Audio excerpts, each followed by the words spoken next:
Hey guys, Rorius here. Welcome back to Half-Life 2, Episode 2, the developer commentary playthrough. I really should just cut that down to something simpler, but if I remember correctly, in this section, all we have to do is hop down here, don't we? We leave Alex behind and we hop down here. Just quickly. This room is designed so that the player will notice the main set of plugs right away, but is less likely to spot the second set at first. One end of the long cable is already plugged in, encouraging the player to grab the loose end and put it into the powered socket. This makes the faulty wire break loose and spark. With the power on, players try to return upstairs only to discover that now the elevator needs power. At this point, they look about more carefully and discover the elevator sockets. The short cord is tucked next to the elevator sockets, so that they're likely to try to use it there first, before realizing they need a longer one. Given this fairly reliable progression of events, we were able to write a limited number of lines for Alex, so that she could react each time the puzzle changed state. It's actually quite a well-designed puzzle, because you try that. It's like, oh, okay, well that doesn't quite work. So you're like, oh, there we go. Power's on up here. Okay, she said something. She said power's on up here. But then you're like, oh wait, oh shit, I can't use that. So you plug this in, and you're like, no, can't reach. So you have to bring this over here. Why am I explaining this? You guys know this. It's like, What did you do? yeah, and she says it turned off again. There we go. Yeah. So it's a serious set of events. Oh dear. Hunters. This is like the scene in Jurassic Park, where you're like, you know, the kitchen scene. Yeah, I'll listen to these later. Here it comes. They're not gonna catch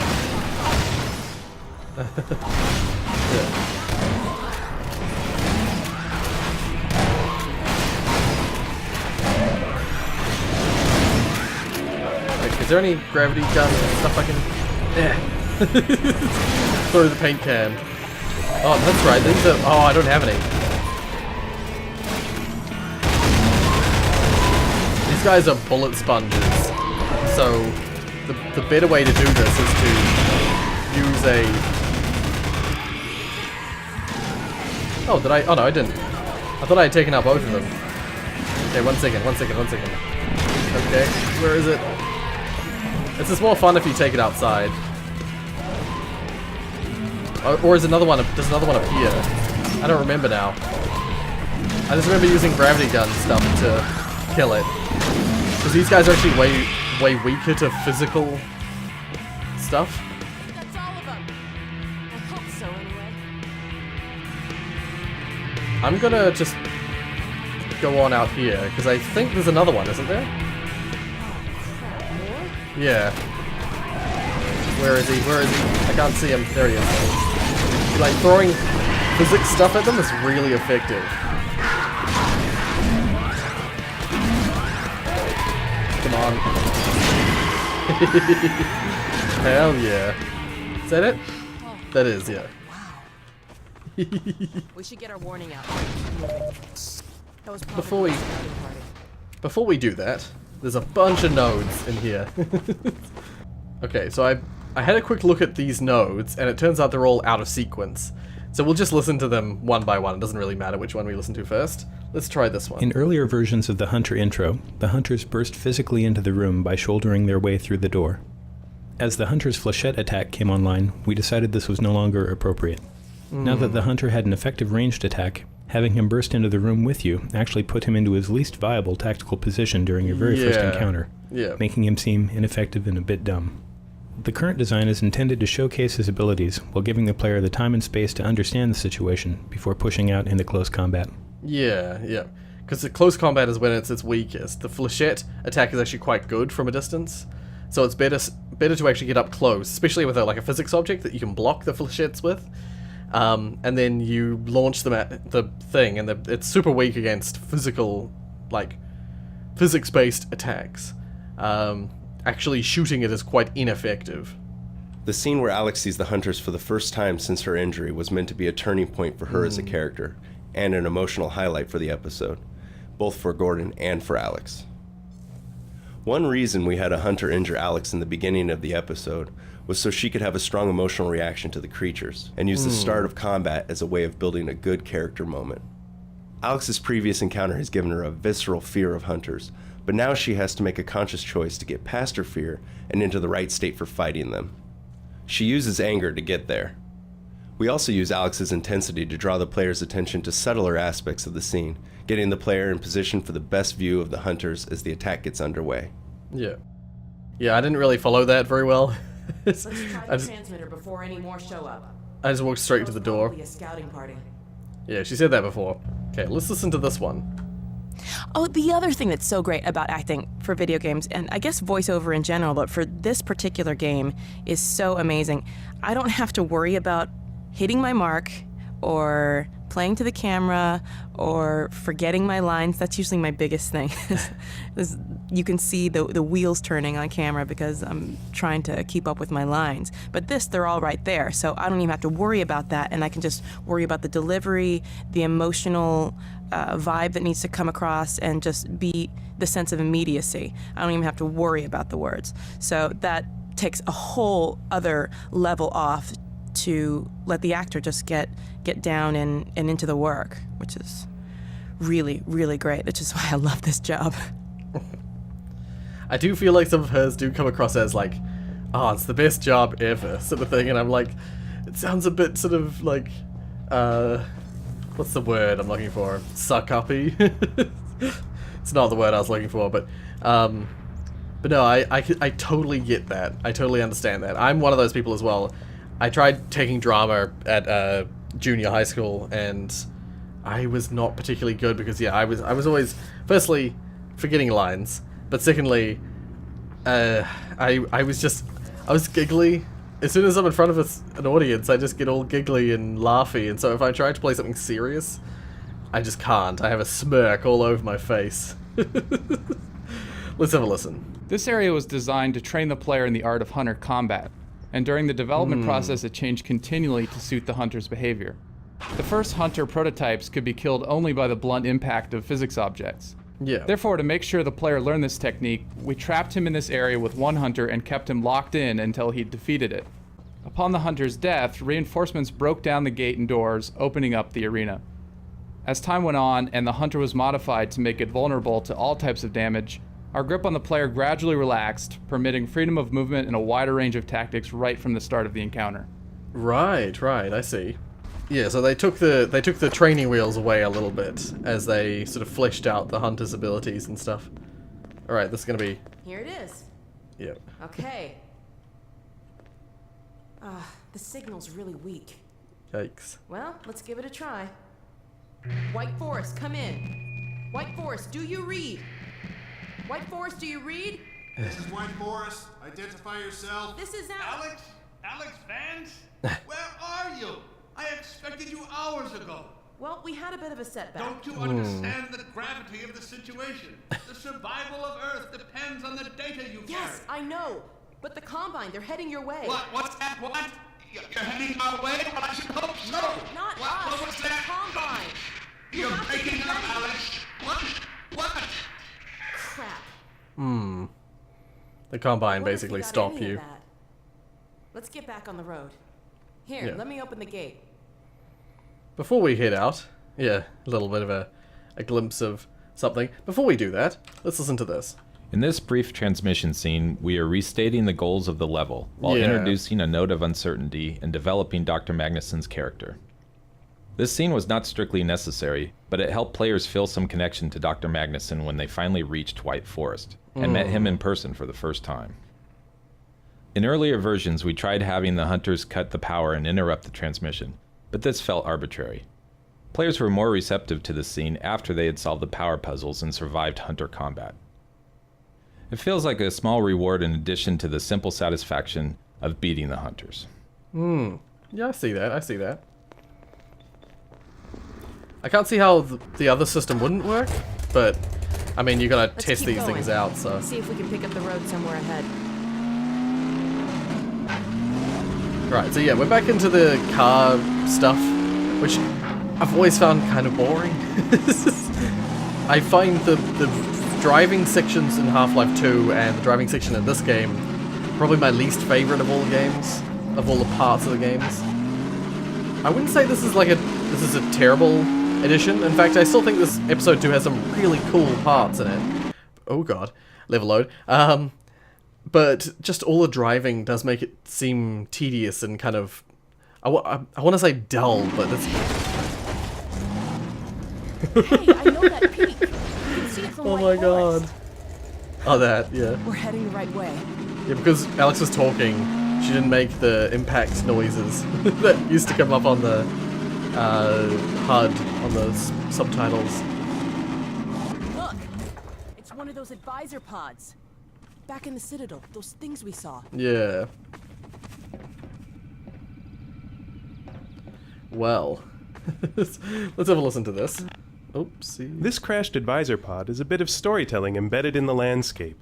It hints at what lies ahead, while suggesting what must have happened in this location only a few hours before Gordon and Alex arrived. Yeah. By placing artifacts of this sort throughout the episode, we slowly bring advisors into the foreground and develop their importance to the story in a way that doesn't depend on stage dramatic scenes.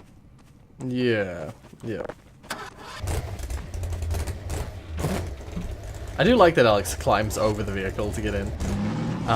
No, I actually really like the advisor scenes. I really think they are so interesting in so many ways. And they're utilized so well because of the whole, yeah. What was that? Yeah. The whole ending to this episode, it really underpins everything you've been seeing. Yeah. This is like a broadcast. There's an advisor around here someplace. Yep. Mm-hmm. Looks like we weren't the first to find this place. And no, I was gonna say we may not be the last, but yeah, we will. We will. We will be the last to find it.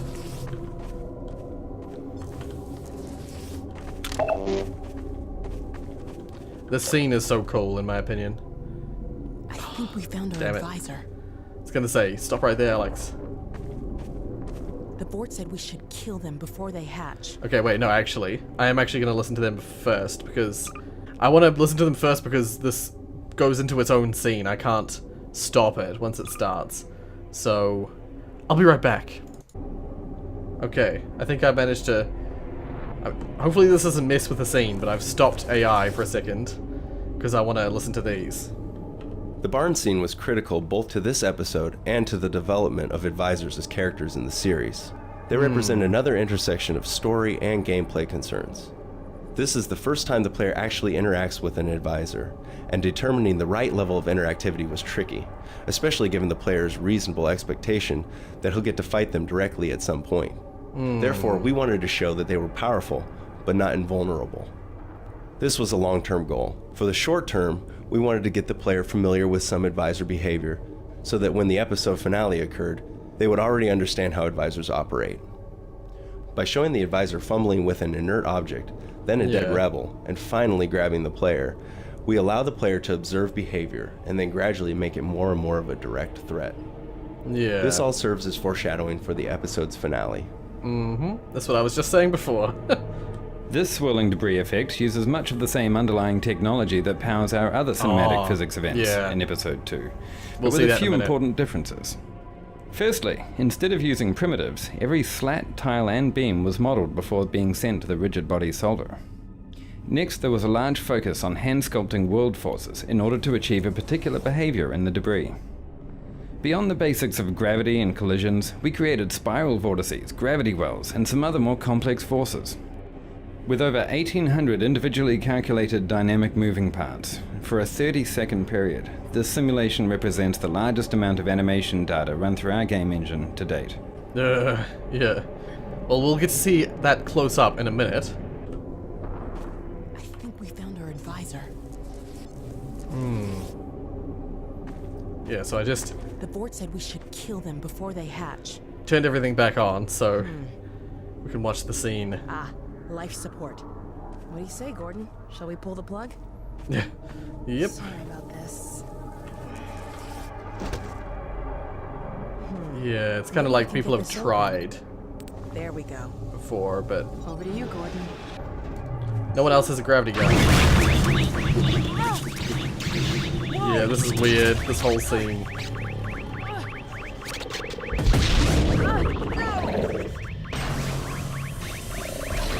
Oh my god. Very young advisor basically opens up its pod.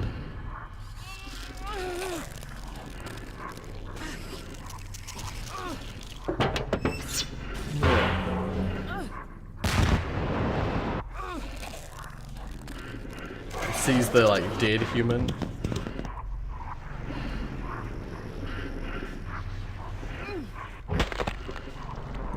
That's an old Half-Life 1 sound effect. And then he like breaks his spine, but twisting him around.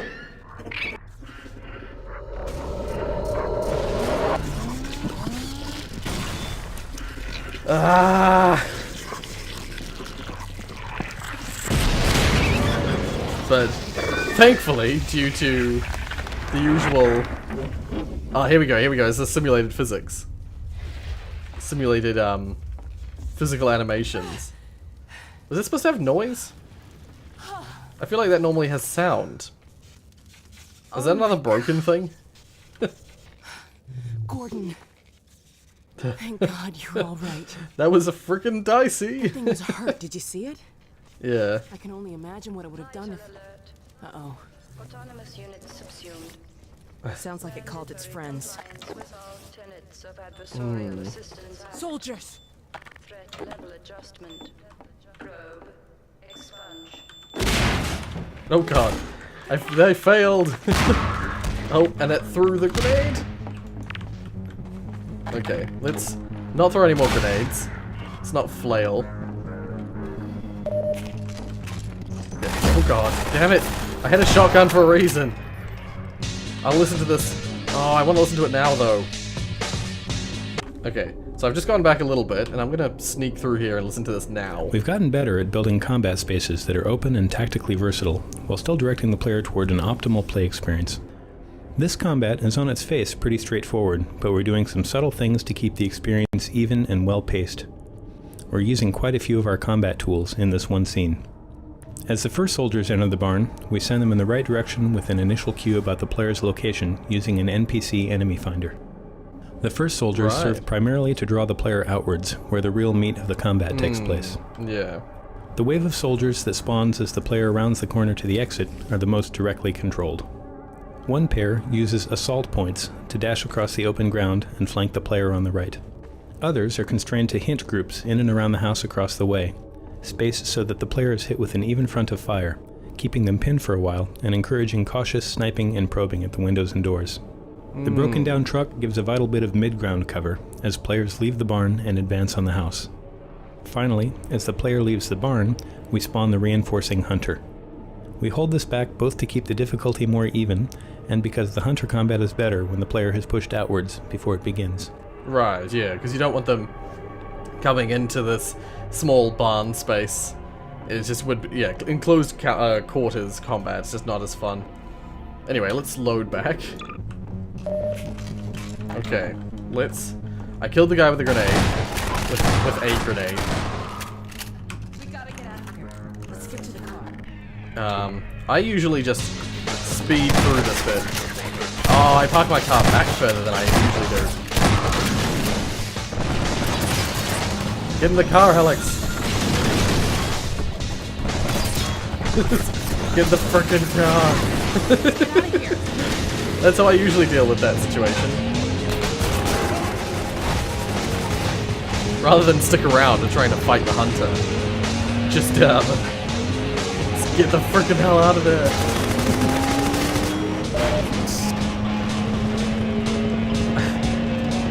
I don't mind the scenes with these guys, with these, like, helicopters too much. Especially with the actual vehicle rather than the airboat. But generally speaking, I don't remember most of the vehicle sections because I feel they're so bland.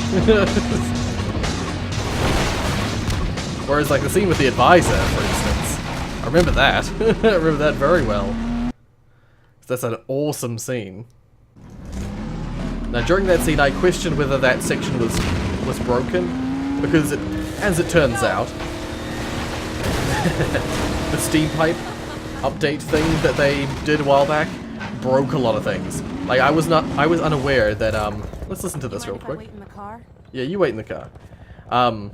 The Alex at the end of episode 1 is broken because of the steam pipe update. Our playtesters loved to see the zombie jump on the front of the car, and this naturally encouraged us to want to do more of it. We started off with a high frequency of occurrences of this behavior, treating the zombie leap as a gameplay element that could be played out in variations. Right. Eventually, though, we discovered that this didn't lead to any really interesting gameplay, so we ended up creating just one memorable showcase of the event instead. Yeah, make it an event rather than make it part of the gameplay. Make it more unique. Yeah, like that. Yeah, because it's always going to end the same way. It's always going to end with Alex kicking them off the bonnet. So it's better if you use it as like an event, something that's unique, than to just have it a repeating event that Alex just keeps continually kicking zombies off of the bonnet.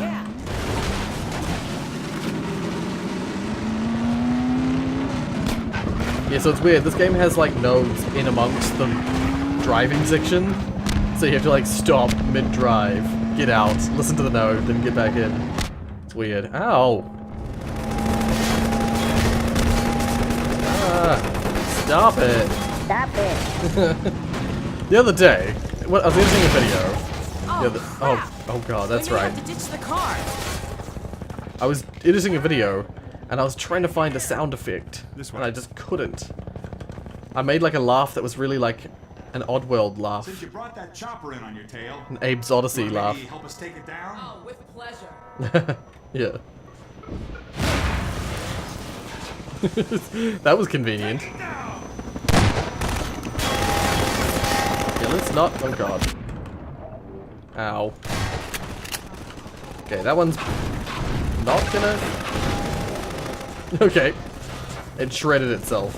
That was weird.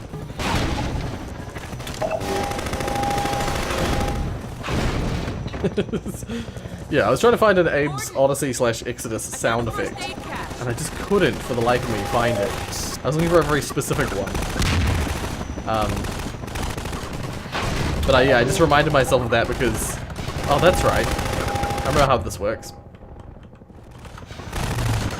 Oh, shit, I avoided it at the nick of time. I reminded myself because I just made another sound effect reference. Yeah. I'll wait till we killed this helicopter before I try to do anything else. Try to do any nodes, you know?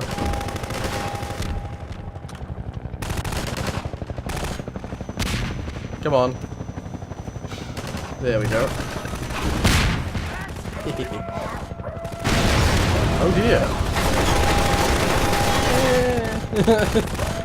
Where is he? Where is he? Oh, he's doing he's doing one of these.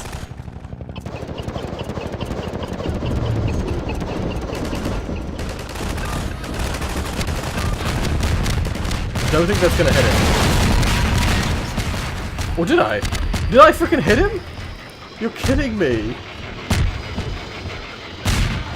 If that was me, if I killed him, that's nuts. Because I just like lobbed one over that way, not expecting anything to come of that. Oh my god. Boy, Well. I'll be glad to see you guys. Whoa. That was amazing. The way you threw their minds right back at them. Well, I could sure use a drink. Who's with me? We need to get back on the road, but our engine's shot to hell. I don't suppose you got any tools for working on cars. Tools? Got a whole shop over here. Come on, we'll get you set up. Yeah.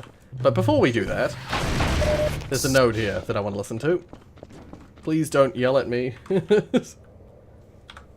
Originally, the Episode 2 chopper battle was a classic fight that relied on the use of the RPG. In the meantime, we were experimenting with a completely new way of fighting the chopper, which we had hoped to have ready for Episode 3. The early Episode 3 experiments were so successful that we pulled them straight into Episode 2. Okay. That's interesting to me, because it's always fascinating to hear how far into, like, a kind of development they were for Episode 3. I can't help but feel like they were, they were already on their way to building a third game for this, like, trilogy of episodes. But they decided, they did that classic, like, game studio thing, or indie dev thing, where they kind of decided they wanted to make more and more out of Episode 3 with every time they thought about making Episode 3. And so they ended up with a project that was bigger than they wanted to make, or bigger than they were willing to make.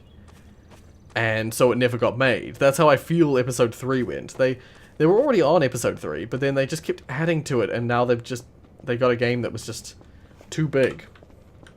Too much of a thing. And they made too much of a deal out of it that they could never release anything that would be up to their standards, I guess.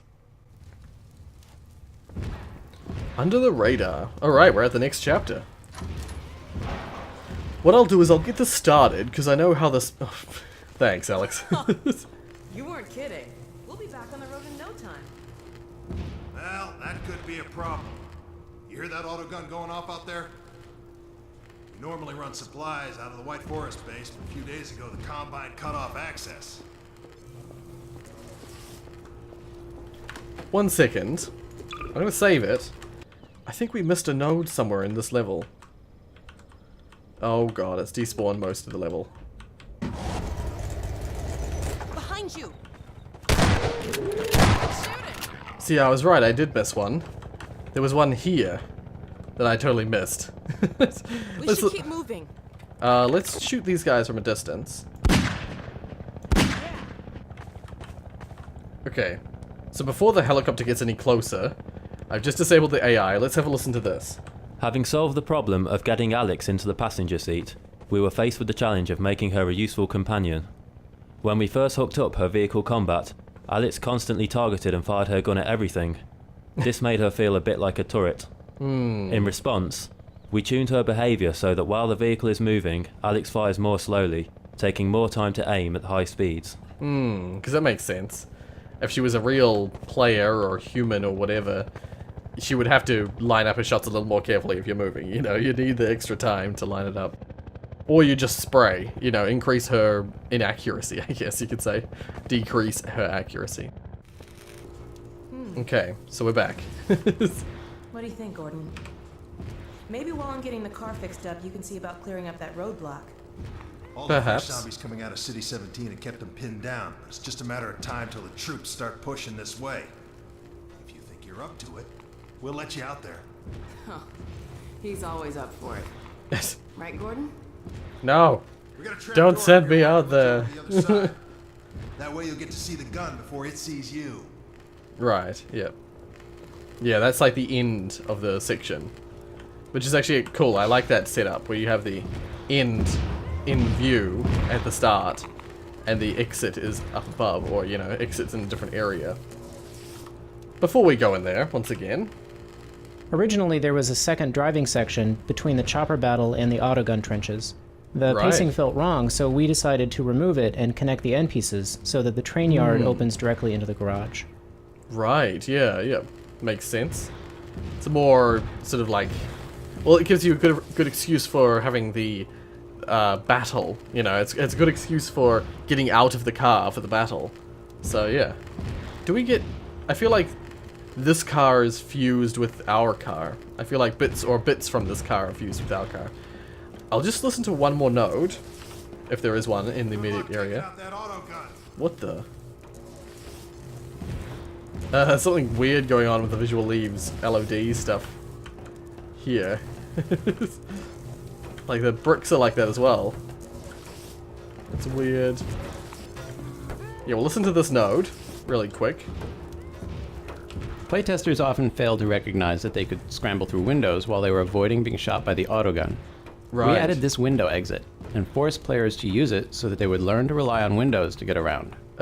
Right, I see, yeah. Once again, early training. In a situation where you're not under fire, you know, you're not under pressure. I think that's what a lot of modern games, or a lot of games generally, have an issue with, is that they try and throw elements at you in a scenario which isn't good for learning an element. It's really important that you see a gameplay element being used in a scenario in which there's no real threat or no immediate threat first, so that you know what is expected of you, and then you throw in everything. I think that's one thing that Valve is actually really quite good at. You see it in the likes of Portal as well. Portal's a classic example of that, because it's entirely a puzzle game, so you're constantly teaching the player, and then it's only at the very end, in the last 3 chambers or so, that you actually utilize all the skills you've learned. You know, you don't get any new mechanics, you just get old mechanics used in a new way, so that you have to solve, you know, you have to still solve a puzzle, but it's using mechanics you're already familiar with. You already know how they function. But anyway, we'll pause it so that there's less noise. I think I'm going to have to leave that there. I'll save it here, because I'm out of time for recording today. But this section of the game is, or the section coming up, is interesting, but it's another section that I often forget is even in the game, just purely for the fact that it's sort of like a little side shoot. You got to do a little mini quest, a little side quest, before you get your car back. And then I remember the next section once again being kind of bland. It's another car driving section, but this time you have a little something extra on your car to help you along the way, I guess. But yeah, this coming up section, it's alright. It's okay. I think after you get a little further, there's the stops on the way, I think, are kind of neat. A lot of them are neat. And there's some cool puzzles that you don't have to do in the car section coming up. But yeah, it's kind of bland, generally speaking. After having such tasty morsels earlier in the episode, and after recently having the advisor scene, you know, it's just, it feels kind of boring. Kind of boring. But yeah, I think, so many references to episode 3 in these nodes, in this area, in this part that we've just done. It's so depressing. So depressing every time. Gets me every time. But whatever the case, if you like what you saw, hit like. If you want to see more from me, then subscribe. Thank you so much for watching, and as always,